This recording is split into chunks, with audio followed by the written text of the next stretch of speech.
Hello again, and welcome to episode 3 of What Do I Know?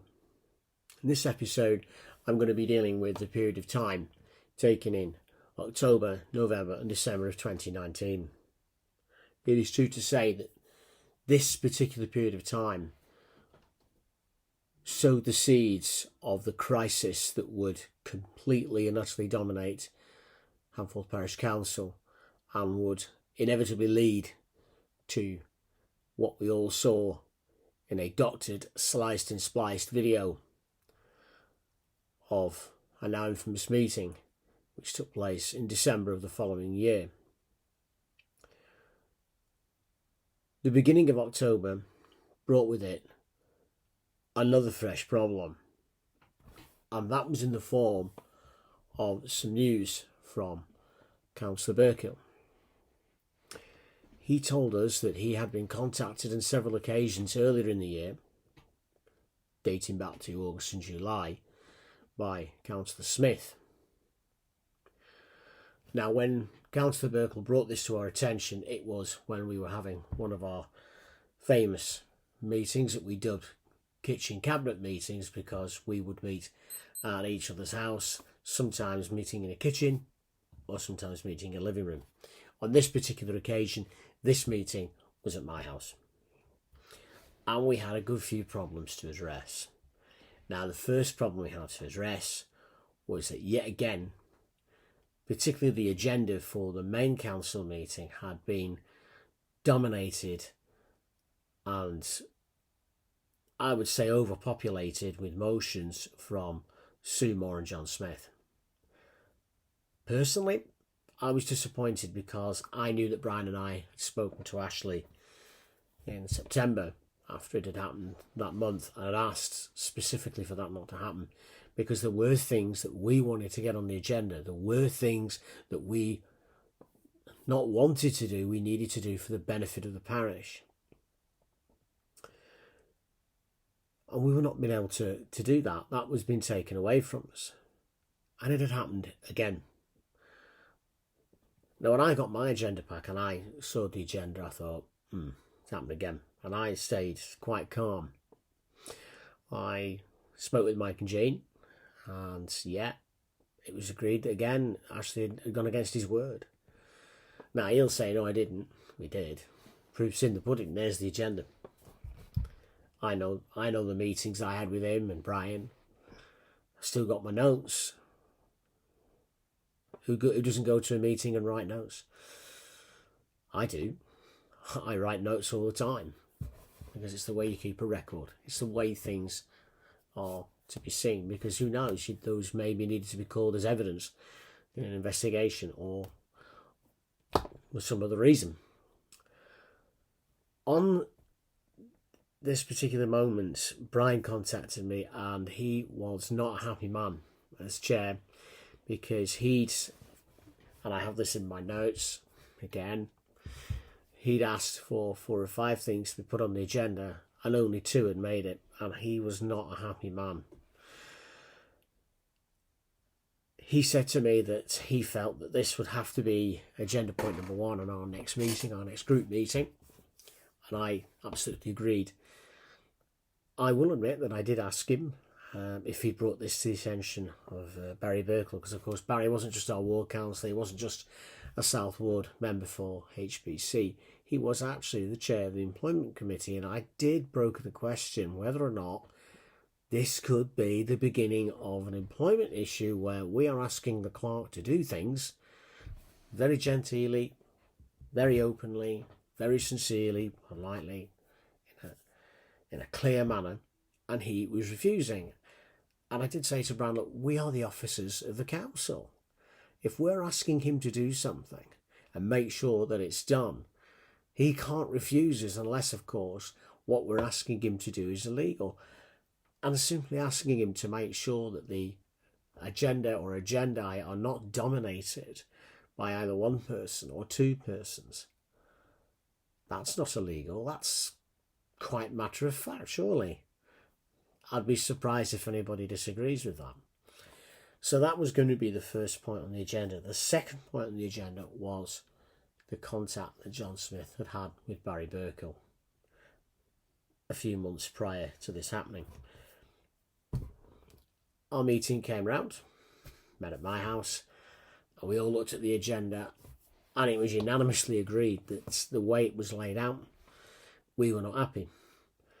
We had spotted a couple of things on the agenda for the Planning and Environment Committee meeting and the full council meeting. Naturally, of course, there was no problems with the agenda for the Finance Committee meeting because yours truly was the chair and yours truly had set it. And the way I'd set it, it was absolutely above board, it was lawful, it was clear, and it was not dominated. It had a lot of general items on it that we would have to deal with. And only one from myself. Nobody else had put anything in. They knew there was a Finance Committee meeting coming up. Nobody else had put anything in. So there we go. I was given that information, set the agenda, gave it to Ashley. He printed it out. That was a big tick in the right box for Ashley, and I was delighted that he'd done that. He did a great job on that for me. But we spotted on the Planning and Environment Committee meeting agenda that John Smith had placed an agenda item with regards to making it a policy that a single person could not represent HBC at any meetings. Well, this had come about because back in July, I'd been asked to go and represent HBC at the Strategic Planning Board meeting. I'll abbreviate that to SPB with regards to a proposed development by Anvil, which we were very much so opposed to. Indeed, myself, Jean, Mike, and Barry, and Brian, we'd been founder members of the CS49 protest group. CS49 was the name of the site that was being proposed for this development. We'd already seen off one approach from one developer. Now we'd got Anvil. And it was a situation where it was the 11th hour, 59th minute, 59th second, if you will. In other words, it was very, very last minute. There was no way in the world we could have called a council meeting, no way in the world we could have done anything. We needed somebody to go. On this particular day, I went with Mike and I went with Jean. Barry was due to come, but he had a mayoral engagement, so he'd written a very good statement which was read out at this meeting. Big do's and little do's, it was quite clear that the mob were not happy with what had happened. What I will point out is if they were so unhappy, so all bent out of shape, is why didn't they turn up to that meeting? Why weren't they there? The big thing is, they weren't there. The only people that were there actually from HBC, physically there from HBC, were myself and Jean. Her husband Mike was with us, and we had several residents with us as well. Nobody else came. Barry gave his statement. Brian was happy for us to cover. He had personal commitments that day, so he couldn't attend. But where was the mob? Importantly, at that time, Julie Smith, like she is now, was the Cheshire East councillor. She could, and I would say should have been there, and she wasn't. She was nowhere to be seen. They didn't come. So our stance to this was, well, we think they're being a bit immature here. It's not over the top. It's just completely nonsensical. And we simply looked at it and said, it ain't getting through. That's not happening. So we get that sorted out. We plan ourselves out on that one. We know what is going to come up. Or at least we thought we did. We didn't. I'll get to that in a minute. We then looked at the agenda for the full council meeting, and if you want to go and look at it, it's there with the minutes on the HBC website. And it's literally, it's like, if it's not John Smith, it's Sue Moore. And there's only two where Brian's got him. We were not happy with this. And indeed, at our meeting, Barry did say that he would have to speak to Ashley about it. Now, one of the things we spotted that gave us more concern and that we thought we were going to have difficulty with was an agenda item that John Smith had put on saying that all council members should get a DBS check. Now, I'd seen that, and because I'd had the agenda pack and I'd seen that for nearly a week before that, I'd had my suspicions around this, and I thought, is this proper? So me being me, using my contacts within the legal profession, I went and got some legal advice. Bought and paid for, and no, I never claimed a penny back from the ratepayers, the taxpayers, and forth. No. I paid for that straight out of my own pocket. I didn't want a penny back. Not said on that one. The legal advice, it knocked me over because it gave rise to something that I will admit I did not know. And I learned something. And I learned something very new and quite startling, because I just thought this DBS check was going to be a case of there's a concern that there could well be an illegal misuse of personal data, and that somebody or somebody's could be subject to people trying to, pry into backgrounds. Well, that was the tip of a very, very nasty iceberg, because what I didn't realise is this agenda item and the placing of it in the agenda was actually illegal. Unless your council has got roles where councillors need a DBS check, councillors are exempt. Given the law, it was clear. Same stuff was in the agenda pack. We are exempt, so we don't need DBS checks. So I asked the solicitor who I had to go and see, I said to her, we are exempt. We have no roles on this council where councillors are going to need DBS checks. And when I say roles, I'll qualify that. We're not going into schools to work with kids.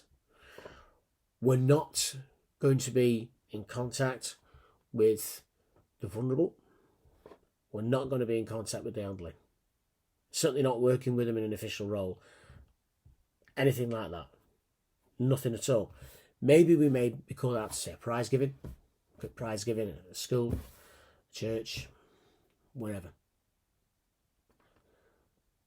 Hell, we may be called out to call the numbers at a residence or a village bingo. But certainly we did not have any roles on our council which required DBS checks. So the question was, A, why did John Smith want this on the agenda? What was the plan? And B, why did Ashley not realise that that should not be on? Now, what I'm going to give Ashley a little bit of leeway, and it's only a tiny little bit, talking that, not that, that. He did put the law in, and he put all that in the pack, and that did encourage debate. But it didn't answer the big question, was why was this so necessary? Why was it so required? And of all of the people to put it on, John Smith. Yeah. If we'd have thought that would have been required, that would have gone on a meeting agenda either in May or June, or even July. It would have been done by us first knockings. But because there was nothing there from us, it was something we just thought, don't need it. Now, as it was, strangely as it is, we all four actually had DBS checks. I needed mine definitely to do my job. Without it, I can't do my job. Simple as that. It's a requirement, a legal requirement. I have to supply one, and not a basic one, I may add. I have to supply one either intermediate level or top level. Barry had one because it's something he did. He was a creature of habit. Brian had one. Was cleared. Of course, Jean had one, and I know essentially possibly still has one. I think she does actually have one because of what she does for a living. I'm not going to go into that anymore. But stick to the point. So when we started addressing this DBS check, it's when Barry brought up the communications that he'd had with John Smith a couple of months previous to this. Now, we did wonder why on earth Barry hadn't told us, but then Barry was very, very clear. he produced a set of notes and an email. And in that email, it was quite clear that yes, there had been contact from John Smith, and that the contact had actually been by telephone on around the 19th of July 2019. In that telephone call, John Smith had asked Barry to meet him, but would not give a reason, despite Barry asking on a multiple number of occasions. Why wouldn't he give a reason? What's he hiding? What's he up to? What's this guy up to now? That's the first questions we were asking. What's going on? What's he messing about at now? The only thing John Smith would say to Barry was that the reason he wanted to meet would be apparent when they met.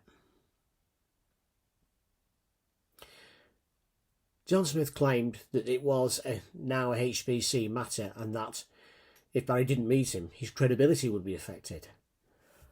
Hang on. As soon as we saw that, credibility, what he's saying, goes further. John Smith says this might well end up in the press. Who are you publishing something about now? And bearing in mind with what we've had with John Smith and what I've shown you already, we're starting to think, hang on, what is the state of the veracity or truthfulness of what he wants to publish? First thing that was said, it wasn't said by me, it was actually said by Mike. Mike said if he publishes anything about any one of us that's dishonest, we're off to a solicitor. And he said we're going to have to follow the track that Alan said Alan wants to take. I was delighted to hear that, because up to that point I'd not got a massive amount of support for it, but I wanted to say to Smith, look, pack it in. Stop coming out with your defamatory statements. Stop coming out with your Jackanory stuff. Well, they're not Jackanory stories. Jackanory, you can see them. You can see where they're going. They are, even though they're not true stories, they're believable stories. If you get what I mean, you can accept them. These were just Walter Mitty fairy stories that were just pure inventions, and in some cases, I've got to describe them like this. They were replete with lies, full of invented scenarios, invented events that had never even happened, let alone taken place, and in many cases, a vindictive distortion of the truth. And I'm going to prove that more to you as we go on. So, it eventually fell to me, because I dealt with things like this as a solicitor, and I was asked, could this be blackmail? Well, I considered the definition of blackmail, and I said, well, there's certainly room and scope to consider that it is. And I said that if we believe it is, I said we all need to make a decision on this today. I said this has got to go to the police directly, and something has to be done, because first of all, my first question was, and I said to Barry, and I even asked Brian this, was Brian first approached by John Smith? Brian asked me why is that. I said, Brian, you're the chair. If he's found something that's untoward about a member or members of this council, the first person you have to come to, and it's by law, is the chair. Not the clerk, it's the chair. Now, if one of the problems is the chair, it's the vice chair. Okay. So I said to Brian again, has he approached you? Brian went, no. Well, we knew he wouldn't approach Mike and Jim. We knew he wouldn't come to me. So he's gone to Barry. Barry was very confused and very concerned. And I noticed that in his demeanour, and I said to Barry, keep calm. We're going to find out what this is. One way or another, I think we can make this come to light before it does, or at least when it comes to light, we can deal with it. Well, we advised Barry to write an email back saying to John Smith, look, I am not going to attend any kind of meeting as you have not told me what it is about, which is fair. Keep me. It's not reached any code of conduct or anything. It's showing, to me, showing exemplary conduct, showing great leadership. John Smith wrote back and said, saying he thought Barry had misunderstood him and that there was nothing untoward and that he could invite the chair. Well, Barry told him, no, there is to be no meeting with you either before or after the meetings of that week. Absolutely not. And this at the time in July and August died a death. We're now in October. We're now up to the meetings. Finance committee meeting passed. Easy. Started at 6:40, finished at 6:45. Easy. No problems. Planning and Environment Committee comes up and we reach this agenda item. Now, John Smith proposes an amendment before he launches into another diatribe, or should I say, diarrhea tribe. It's the politest way of saying it was another tissue of the brown stuff. There are different ways of saying that. I'm staying polite because this is going to public video form. I ain't going to swear anything like that. So, his amendment is that now he not only wants it so that a single person, single councillor cannot represent HBC at things like SPB meetings or whatever CEC meetings or whatever meeting. He wants that if that's going to be the case, the report of that councillor to go around all councillors and be vetted, as well as that the appointment of that councillor to go. Well, we were like, no. That was an automatic no on that night. But it's what he did. He launched into a statement and he gave the game away. And I could sense he was on edge because his voice went up and he started reading it really quickly. And he stuttered a lot over his words. But he was talking about a report that was written by Mike Thompson when he was a councillor and by myself as a civilian back in February and March of 2017. And we wrote this in support of the Access for All application by the Friends of Anfield Station, a group that I will say that we were very much so once proud members of, but we were forced to resign. And I'll come to the reasons why. No, I'll do it now. We were forced to resign because of the lies we came across during the election campaign of 2019 in relation to this report. And seemingly, nearly almost every candidate,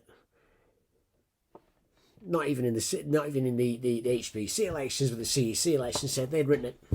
It was their work. Minor detail, it had our names on the front of it. Yeah. Nobody seemed to care about that, which was disappointing from that. But there were enough brains in the public to realise, hang on, just a minute, that's not right. But the reason we resigned was we complained to the president and we complained to the chair, and nothing was done. And Mike and I just felt enough is enough. We've done a lot of hard work for you guys, and if this is the way we're going to get treated, we don't want to know you. Also at that time, sadly, Rent-A-Mob had got in, and at one particular meeting they tried to cause trouble. And another thing that had really upset me is because of the problems I'd had at the railway pub because of John Smith's big mouth and his capability, I should say, of not being able to tell the truth. I was unable to attend meetings because I had self-barred from the railway. Let's get that straight. Self-barred, not barred. All right?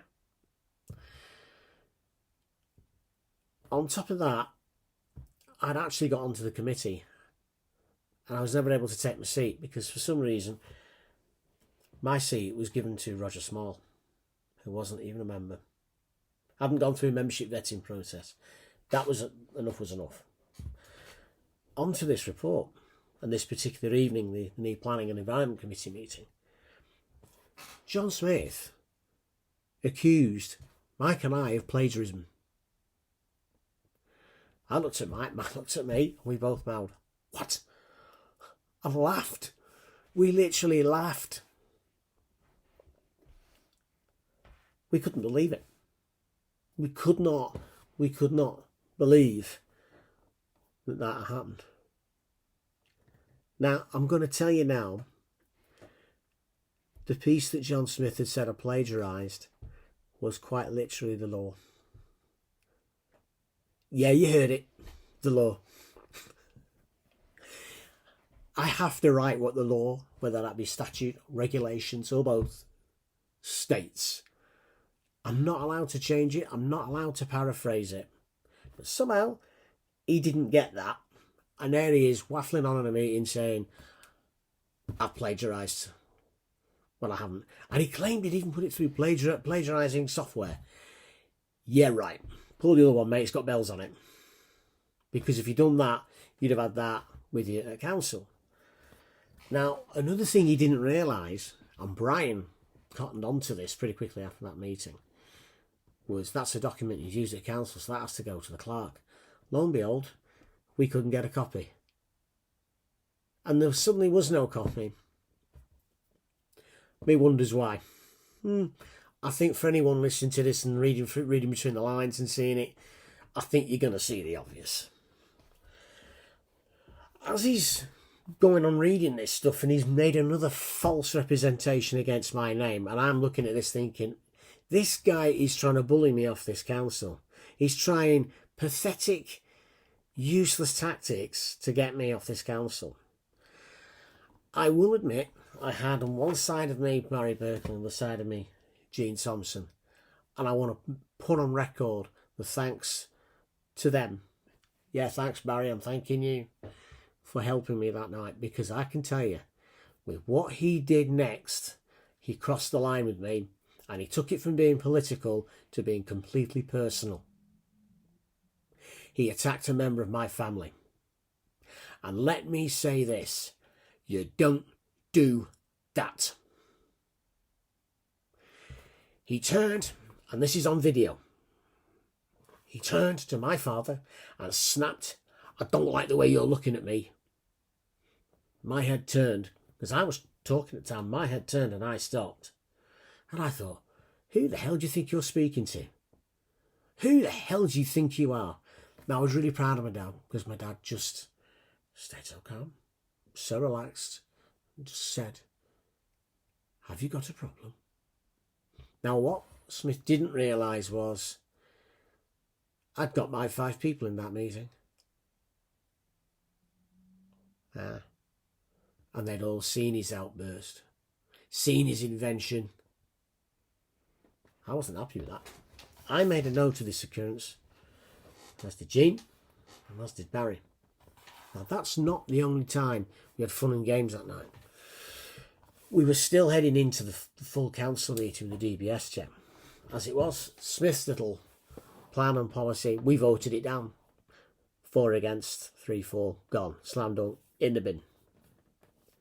I wasn't happy. We got to the beginning of the full council meeting, and on this particular agenda that night as well, there was an item about CCTV in the paddock in the village.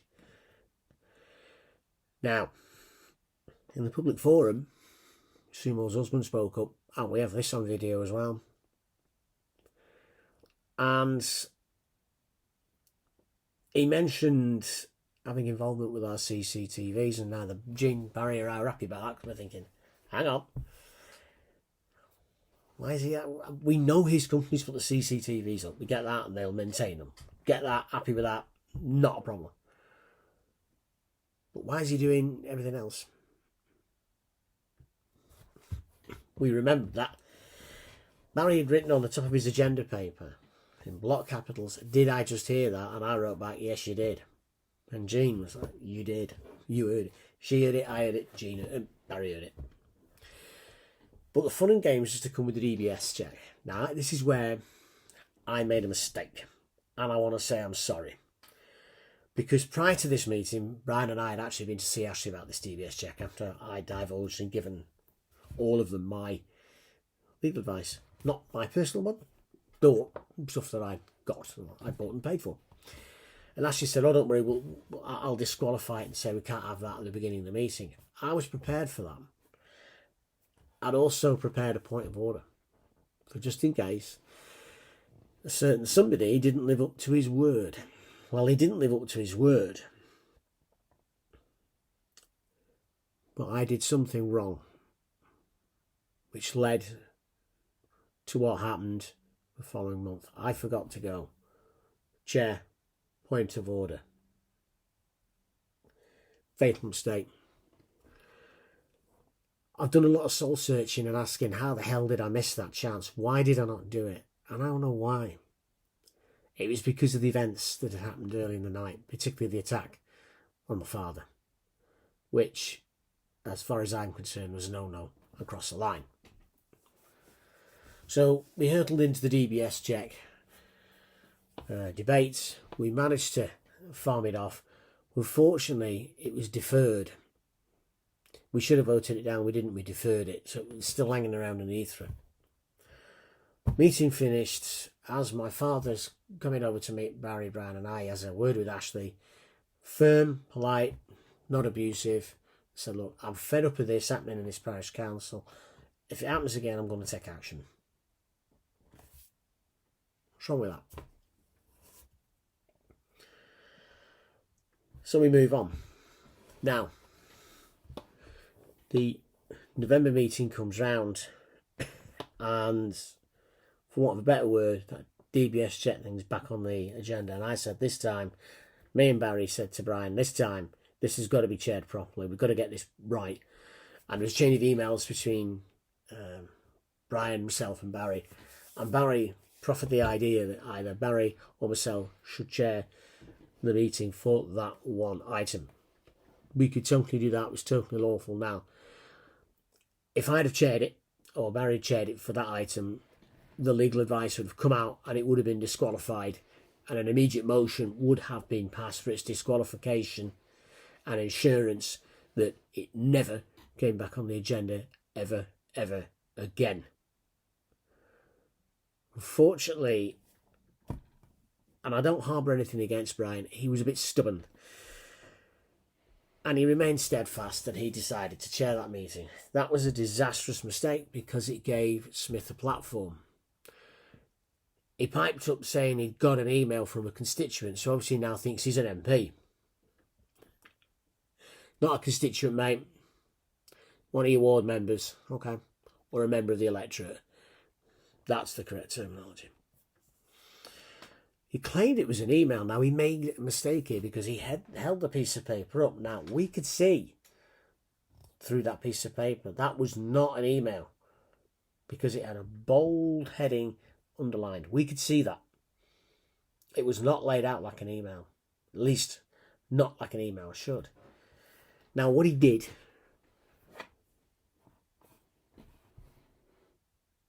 first of all, was to read out a statement about Jean's private life, which was blatantly wrong. Not an ounce of truth in it. It was strewn, in my opinion, with deliberate inaccuracies. And I could sense that Jean was very upset. I could also see Mike sitting next to me in the audience, and I knew there was the problem. And I looked at Barry and I whispered to Barry, Barry, we need to get him to shut up. He needs to be told to shut up, otherwise there's going to be a problem. There's trouble. He then turned on me and he says, claimed that this person told me I haven't got a DBS check. So I burst his bubble because when I get my DBS check, I actually get a text message on my phone. So he held my phone up, the DBS check there. I said, I've got one. And I said, this is top level. Otherwise I can't do my job. And I just looked at him, so I said, your statement's rubbish. Well, that finished him off straight away because he didn't read anything else out. He then started going on and first asked for all of us to hand our DBS check certificates to the clerks to be published on Handful Parish Council website. We spoke up and said, no, you can't do that because you can't, it's illegal. You cannot demand that. A person's DBS check certificate is their own. It is their personal property. Let's get that straight. It is their decision as to whether or not they hand that in. Would I have handed mine in? No. I know Barry wouldn't have done it. Brian told me he wouldn't have. I know Jean, she told me she wouldn't have done it. So there have been 4 of us who wouldn't have handed it in. Not because we've got nothing to hide, because we're clear. Look at it. I couldn't have done my job if there's something on it. I'd have been 86th. That's it. I can't do it. But when he tried to spout off again, Jean got up and walked out. She had enough. I was in two minds, and I knew Mike was going, and Mike asked as he's going out, are you coming? And I thought, if I walk out, they've got 3 votes to our 2, and I'm like, I can't do that. I knew that Jean was upset. And I do feel, because I didn't go point of order back in October, that it led to that. And I'm angry with myself. I know I've been told by a good deal many people, what? What are you talking about? Not your fault. Others should have listened, others should have thought. We continued on with the meeting at this stage, and twice more John Smith said, we're going to publish on the Anfield Parish Council website. This time I decided there's no more Jeffrey boycott. Right? I'm not playing boring cricket with a flat bat, anything like that. I'm going Viv Richards on him. I'm going to knock him out the ground. I'm hitting him for 6, and he's going a long way out the ground. Yep. So this time, I let rip, and I told him straight, that is illegal. What you're asking is illegal. And I even said, I am deeply concerned that you have now ignored this for a 3rd time. Why are you doing that? Cynthia Sampson asked the chair if she could ask me a question. Brian said, Councillor Bruton, are you happy to have a question asked of you? I said, so long as it's reasonable. Yes. Credit where credit's due. Councillor Sampson calmly asked me what was the law I was talking about. I was delighted that she'd done it, that she'd shown enough nous, enough common sense to do that. Sue Moore haven't. Ashley haven't. I knew that Barry didn't need to ask me because he knew what the law was, and so did Brian. But I thought, hell, I'd give it. For those of you who don't know, it's called the Human Rights Act. It's Article 8. Right to privacy, right to family life, right to respect. Asking for, demanding and putting on the books a policy that a council has to give up their DBS check is wrong. It's a breach of Article 8. And I had it in the legal advice that was in my folder in front of me. And I've still got it. I've still got it. I'm proud of that. What became of this? Barry used his 40-odd years of experience as a councillor to tear apart the proposed policy and put down a very watered-down one. And if you read it, you'll find it's legally unworkable. Yeah. And when the vote came, we all went, for. Because now they're lumped with a policy that don't work, won't work. He got rid of it. It's not what we wanted. But the problem was, Jean's gone. Now, the night after that meeting, I was in the pub with my dad in our local, waiting for friends to join us when his mobile phone rang. Mr. Police. Mr. Bruton, we're having to address a complaint that's been made about you by Councillor John Smith. What? John Smith had claimed that my father had said in that Planning and Environment Committee meeting to John Smith, I'm going to do you. Yes, you've heard that. Now, my father passed the phone to me and I spoke to the police officer. And I asked the police officer to repeat it, and I'm going to give the police officer all the credit in the world he did. And I said, that's rubbish. And he said, how can you say that? I said to him, I was in attendance at that meeting in my role as a councillor. And we have a video that shows that that did not happen. Well, he said that Smith said he got a video, and I went, really? So, well, I've actually got not one video, 2 videos which will show that didn't happen. So if he's got one that shows it happened, it's been edited. Which means it's invalid. You can't edit the video of a council meeting. You can't chop bits out to cover up. You have to have it. Keep it as it happened. You can't even change the sequence of it. Yeah, which happened with a certain video of a certain meeting. Needless to say, when I told the police officer, I said, this is rubbish, he said, I'll deal with it. You don't have to worry about it. It's the end of the story. You know, thanks for your help. I said, thank you. But I did say to him, this is now the third time that John Smith has made a malicious, dishonest accusation against a member of this family to the police. I said, it's going to be the last time. I'm not having any more. I won't. And he was brilliant. He said, yep, it won't happen again. It will not happen again.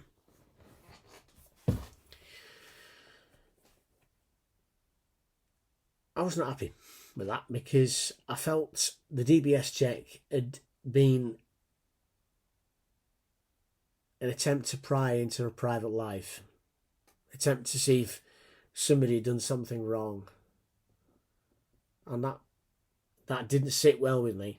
We also had another theory because we'd asked Councillor Burkle to be the guest of honour with his wife, the Mayoress, to turn on our Christmas lights in Hanforth, and because we ran a competition in the schools to design the best Christmas light switch on poster.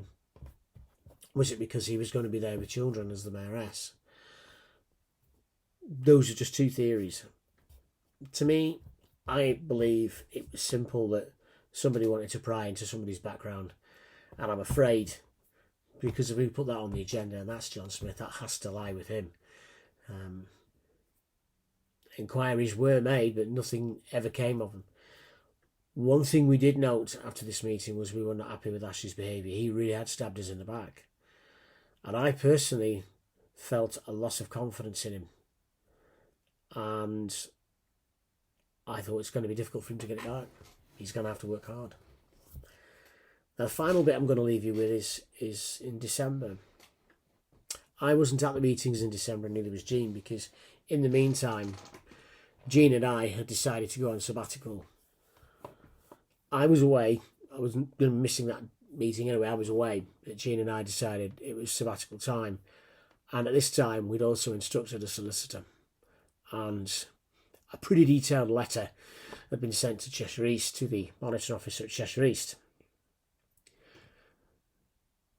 Naturally, we're still waiting for a response. And that was what we are now, 2024. That was November 2020. So we're a little bit over, 3.25 years. That's not bad going, that, is it? We didn't get a response at all. We didn't get an acknowledgement, nothing. There was also at this particular time as well 2 more incidents, and that because there'd been more complaints, Barry had been approached by the monitoring officers department at Cheshire East saying that they felt they had to approach Chalk for training. Yeah, right. How on earth are Chalk, Jackie Weaver, going to give counsellors training to stop people like John Smith and those two bringing personal vendettas into council? Not going to work. I just said, look, let's see what comes. Let's play that by ear. Final point now, before the end of this episode. This has been a lot. December also saw the termination of my Hanforth Parish Council email account. I would no longer use it because somebody sent an email with a virus in it. So literally when I opened the inbox, there it was, big porn picture, a woman asking me to come and play with her assets. I just ripped the plug out of the wall. Got on the phone to one of my best friends who's a forensic IT expert, and he said, right, this is what we're going to do. We checked it. He said, you've done right. He said, this had a virus in it. He said as well to me that somebody's had a go at you. Somebody's sent this deliberately to have a go at you. So he said, don't use this. He said, report it, get it shut down. So I reported it. Reported it to Ashley and heard nothing more until the following year, until January. But needless to say, I didn't use my Parish Council email address. Now, at this time, there was also a clarification of who did have a Parish Council email address. Sue Moore had one. I had one. But Cynthia Sampson, John Smith, and Brian, and Jean, and Barry didn't. Now, Jean didn't do email. That's fine. I have no problem with that. But she wasn't very well respected, and that I felt personally there was a bit of discrimination going on there. As frequently I had to print things out and take them round because physical copies weren't given to her, which is wrong, totally wrong. Barry used his Cheshire East email account, made it quite clear in council that was the one he was going to use. I'm going to leave you on that point because I've just said is going to be crucial, and it's going to come up, and you'll see when and where and how. Thanks for watching. See you soon.